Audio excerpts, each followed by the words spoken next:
Assalamualaikum warahmatullahi wabarakatuh. Apa kabar teman-teman semuanya? Semoga semua dalam keadaan sehat kak walafiat ya, diberikan kesehatan dan kelancaran segala urusannya apapun itu. Di hari ini kalian diberikan kelapangan rezeki, kesehatan dan semangat baru ya teman-teman.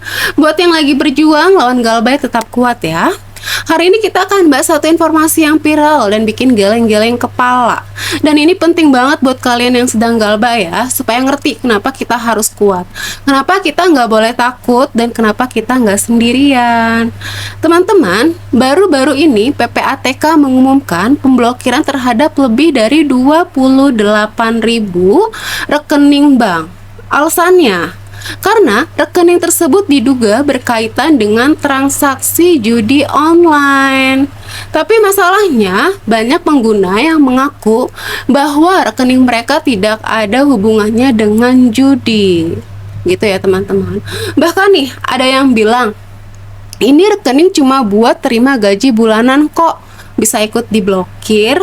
Nah, contohnya pengguna Bank Jago dan BCA, tiba-tiba rekening diblokir hari Minggu, gitu ya teman-teman ya, tanpa pemberitahuan, dan sekarang belum ada penyelesaian, padahal saldo di dalamnya penting buat kebutuhan harian gitu.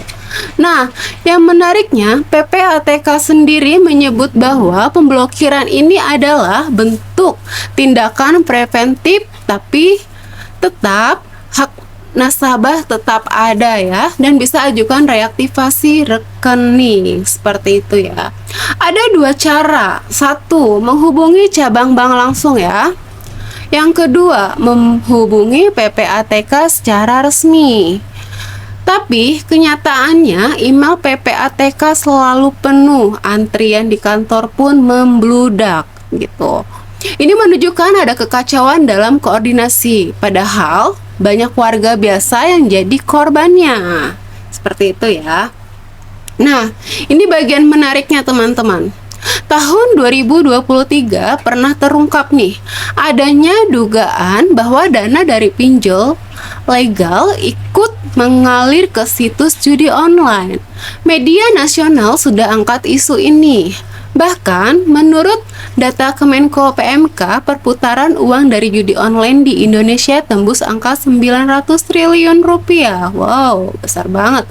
Kalau benar 50% dari dana itu berasal dari pinjol, berarti ada ratusan triliun yang digunakan untuk deposit judi dari hasil utang online. Gila kan? Ih, banyak banget ya teman-teman ya. Nah, nama Budi Aristiadi, mantan Menkominfo dan sekarang Menteri Koperasi, terseret dalam surat dakwaan kasus mafia judi online.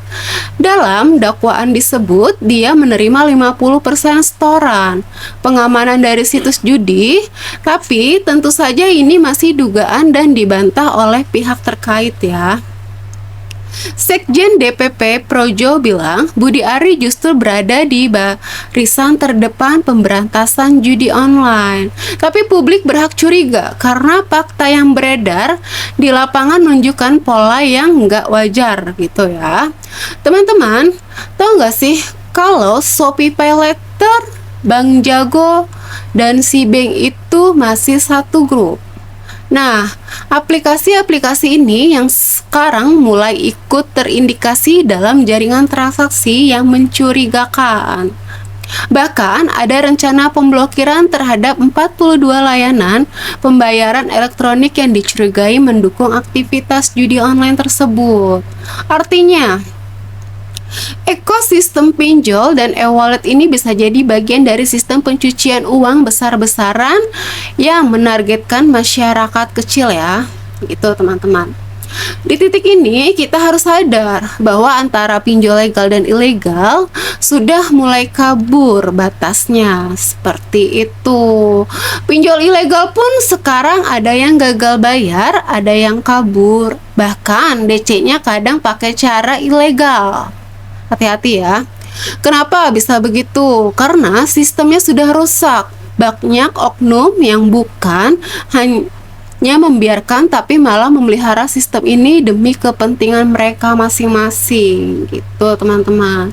Galbay sebagai bentuk perlawanan kita sebagai rakyat kecil. Jadi teman-teman, galbay itu bukan sekedar gagal bayar ya. Galbay ini bisa jadi bentuk perlawanan kita. Ketika sistem sudah rusak dan rakyat kecil terus dijadikan tumbal, maka dia bukan pilihan. Gitu ya. Galbay adalah cara kita memutus rantai kekuasaan oknum yang hidup dari penderitaan rakyat. Fokus pada keluarga kalian. Jangan biarkan DC menekan mental kita. Jangan takut sama ancaman. Buktinya sampai hari ini masih banyak yang galbay dan tetap hidup ya kan. Jangan salah arah. Jangan pindah ke koperasi merah putih yang bisa jadi hanya rebranding dari sistem yang sama ya. Nah, tetap kuat, tetap sadar, tetap cerdas, karena informasi seperti ini tidak akan muncul di TV atau media besar ya. Semoga video ini bisa membuka pikiran dan jadi motivasi buat teman-teman semua yang sedang mengalami gagal bayar. Jangan lupa share ke teman-teman lain ya, yang mungkin sedang bingung menghadapi tekanan pinjol. Dan like, subscribe, dan komen pendapat kalian di bawah ya.